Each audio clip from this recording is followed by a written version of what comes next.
बिस्मिल्लाहिर्रहमानिर्रहीम। सबसे पहले मीडिया का शुक्रिया।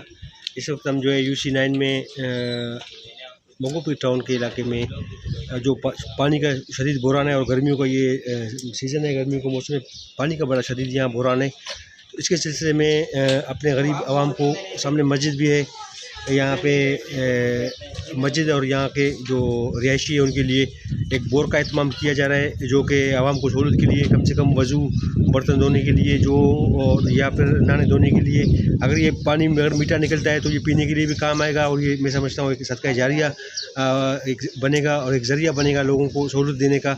अल्लाह से यही दुआ करेंगे कि ये पानी जो है ना मीठा निकले, ताकि जो है आवाम के पीने के भी काम आए और मस्जिद में वज़ू खाने के भी काम आए। तो ये हमारा नस्बुल ऐन है, खिदमत और ख़िदमत और ख़िदमत पे हम यकीन रखते हैं। आप सबका शुक्रिया।